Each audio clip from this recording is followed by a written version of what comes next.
Polo key? Go drive the Golf real quick? Yeah, I would need the key for that. Where's the key?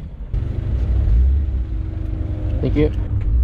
Okay, this is a literal back-to-back video. So yesterday, or for you yesterday, we had a video with the Polo, and now with its bigger brother, the Golf GTI. So adjust the driver position real quick before we proceed. Ooh, that's a nice M5. But in any case, back on topic. First of all, I would suggest you watch yesterday's video in case you missed it, where I did the lap with the Polo GTI first. And today I'm going to tell you, or more or less explain, because not necessarily in one way compare the cars to one another, explain to you why in 2019 we bought this car, and then we said we didn't like it. Then we swapped it for the Polo GTI because we said that we did like it more. And then fast forward to 2021, we are taking the Polo out of the fleet and bringing the Golf back in return. So Polo, short summarized, in case you don't want to watch the, oh yeah, the distance control. We definitely need to switch that off. So traction control off, deactivated, ESC restricted. And I should say, usually it also switches off the distance control. Yeah, the Polo, overall a great driver's car. The issue that we had with it are the high running costs due to the, let's say, lesser quality of the build components in comparison to the Golf. There we go.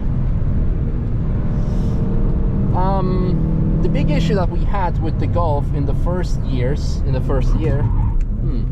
our brake pads were running, I'm wondering. That was not as good as the Polo, but maybe it's because of the weight.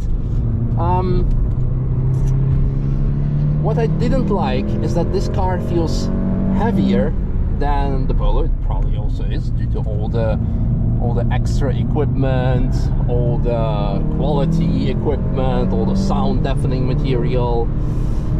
But since the majority of the drivers will always use a Golf GTI as their daily, the suspension settings are set up to be more comfort than for the track. Therefore, the car on the track is just simply way too soft. So you should definitely just like put two videos one by one next to each other when you can compare the Polo and the Golf together. You can see that this is, especially through this section, is significantly heavier, and yeah, it takes you a lot more effort to control the car through the corner bends. However, it also has 45 more horsepower, or maybe even 70 if you're having a club sport pack. And more importantly, because the rear suspension is independent, you don't have the big heavy lump single beam rear axle. The control dynamics are actually quite good if you will change them. So this car in a stock form is not the best for the track. It's definitely not the worst, but in comparison to the Polo, stock Polo GTI is definitely better than a Golf GTI in my humble opinion.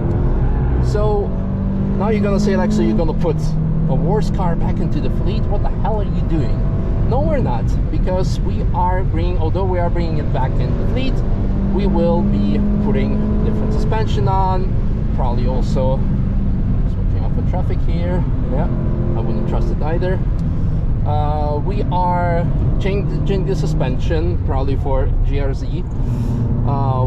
One-way adjustable for this one. We're actually also thinking of buying a two-door or three-door version, because it's a five-door, and put a three-way adjustable suspension on that one, so make it even a more spicier version than this Golf. Moreover, well, change the brakes, change a couple of other more suspension components, such as like power flex bushings, something that we saw work very well on a Cupra race car, and actually, speaking of which, is going to become like a baby version of the Cupra race car. Another good thing is that with the wheel size and tire size that we're running on this Golf, is that now we can run Michelin PS4 S tires, which is better than limitation of Michelin PS4s that we have running on the Polo. Some traffic situation here. Miss hit miss, more like miss miss miss at this point. But yeah, I don't know what else I should be telling you at this point. I think honestly this is all there is to say really. So stock, I like the Polo more, but this is a better base if you want to upgrade it. However, if you need to watch the budget, then I would say go for the Polo, because it's, depending on the version, on the specs, it's significantly cheaper. Could be even like up to or even more than 10,000 euro difference, and you can save that money to upgrade the car to make it a lot more suitable for the track, and probably eventually maybe even faster than a Golf GTI is.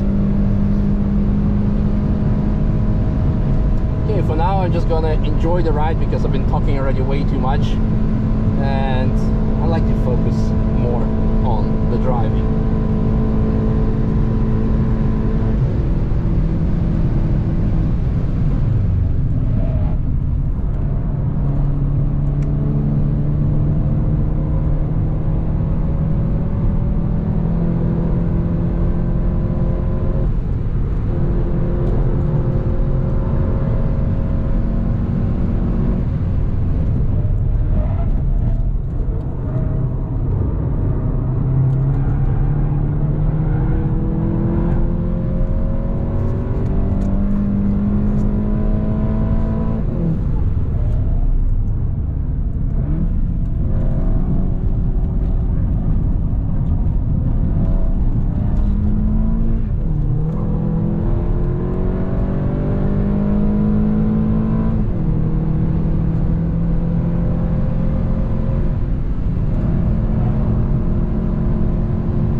So fun.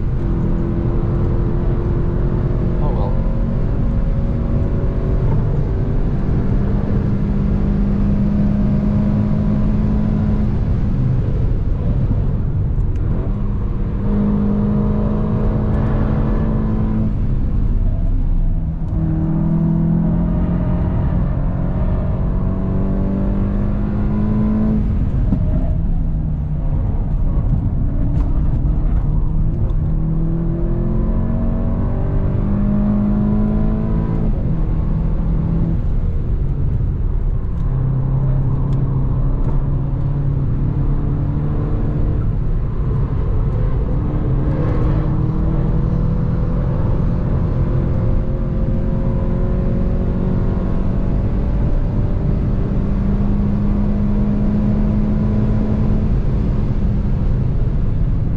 That's pretty much it.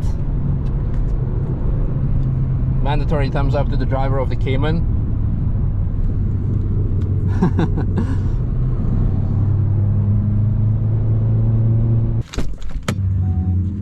Oh, stock brake pads. That's why. Are there still stock brake pads? I'm not putting endless on for 2 more days of TF when the car's not booked. I'm leaving it on stock. Makes sense. Otherwise we just lose 600 euros. Otherwise we just burn 600 euros. Your girlfriend's here. Huh? So your girlfriend's here. Yeah, I know.